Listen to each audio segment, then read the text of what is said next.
Salam, kembali kita bertemu dan saat ini saya akan memberikan motivasi bagi saudara-saudara tentang dua benda. Mana yang kita pilih? Mana yang Anda pilih di antara dua benda ini? Atau mana yang sering kita pegang dua benda ini? Benda itu adalah Alkitab dan yang satu adalah HP. Mana di antara dua benda ini yang sering kita pegang setiap hari, yang sering kita buka? Pasti semuanya akan memilih HP daripada Alkitab. Benar? Alkitab atau firman Tuhan seharusnya menjadi kecintaan yang utama bagi umat dibandingkan dengan benda yang lain. Sadar atau tidak sadar, kehadiran handphone telah menggeser begitu jauh posisi dari Alkitab di tengah-tengah persekutuan umat. Begitu banyak hal yang terjadi di tengah-tengah ibadah. Kadangkala kita terusik, kita terganggu dengan bunyi-bunyian yang di luar bunyi firman, yaitu bunyi dering, telepon berbunyi, dan nada-nada sambung lainnya yang kemudian membuyarkan konsentrasi kita untuk mendengar firman yang seharusnya menjadi makanan kita setiap hari. Cintailah Alkitabmu, cintailah firman Tuhan, karena di dalam Alkitab ini ada perkataan-perkataan Tuhan yang dahsyat. Ketika kita membuka Alkitab, ketika kita membaca, ketika kita mengimaninya, maka kuasa firman itu akan keluar untuk menyelamatkan keadaan kehidupan kita. Ada banyak hal rahasia Allah dan kunci kehidupan di dalam Alkitab ini yang dapat menyelamatkan kehidupan setiap orang yang membacanya dengan percaya. Dia tidak sama dengan benda-benda yang lain, apalagi kalau disejajarkan dengan handphone. Sekarang orang mengatakan di dalam handphone pun sudah ada Alkitab, sehingga tidak perlu lagi membawa Alkitab. Ada anak-anak muda yang menjadi malu kalau dia pergi beribadah harus memegang Alkitab. Disembunyikan di belakang bajunya. Sangat menyedihkan sekali. Sangat sedih kalau melihat kenyataan ini.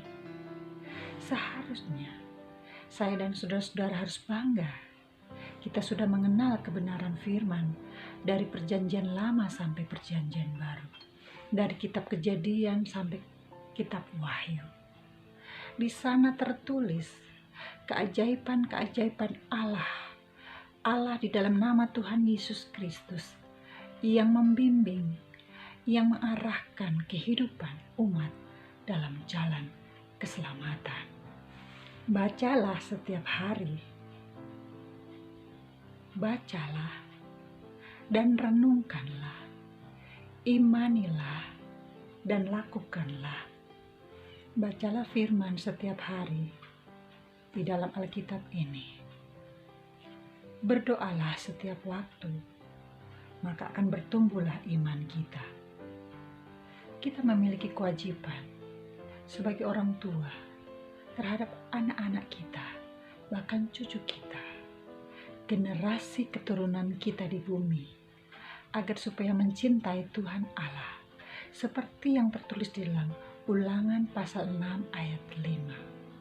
Kasihilah Tuhan Allahmu dengan segenap hatimu dan dengan segenap jiwamu dan dengan segenap kekuatanmu.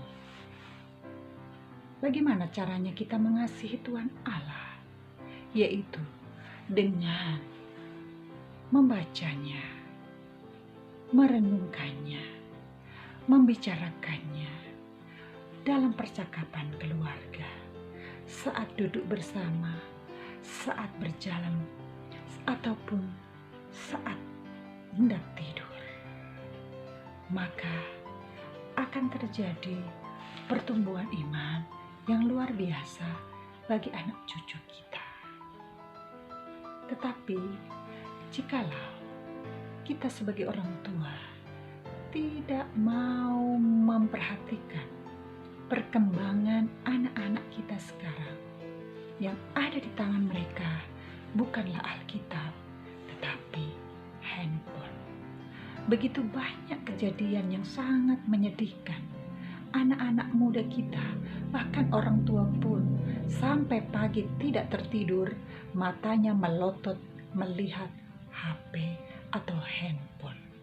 Sampai ada yang meninggal, sampai ada yang celaka, mati karena hati dan biji matanya melekat kepada benda yang bernama handphone. Itu bukan Alkitab, bukan firman Allah. Ini kelalaian, ini kecelakaan, dan ini bahaya yang besar sudah terjadi di mana-mana. Kita tidak menginginkan anak cucu kita, bahkan diri kita, mengalami hal yang tragis seperti itu. Mari kita mencintai Alkitab. Mari kita berlomba-lomba untuk melakukan kebenaran firman yang tertulis di dalam Alkitab ini. Milikilah waktu yang khusus setiap hari untuk membaca firman Tuhan. Maka melihat dan kita akan tahu bahwa Tuhan Allah yang tidak kelihatan itu tengah berbicara kepada kita. Dia hidup, dia berfirman, maka semuanya jadi. Berbahagialah saya dan saudara-saudara yang setiap saat dan setiap waktu rindu akan kebenaran firman, rindu untuk selalu menyelidikinya, merenungkannya siang dan malam, dan tidak menyimpannya di lemari berlama-lama. Semua apa yang difirmankannya, baik dalam perjanjian lama, Kejadian, sampai perjanjian baru, sampai Wahyu, akan digenapi dan tidak akan kembali dengan sia-sia. Apa yang telah dijanjikannya itu tidak pernah diingkarinya. Belum terlambat, saudara-saudaraku. Jadikanlah Alkitab ini menjadi pedoman hidup kita yang utama. Demikianlah kiranya apa yang saya sampaikan saat ini itu berguna bagi saudara-saudara sekalian. Diberkatilah saudara-saudara yang penuh sukacita, memelihara, bahkan melakukan apa yang tertulis di dalam Alkitab. Terpujilah Kristus Yesus.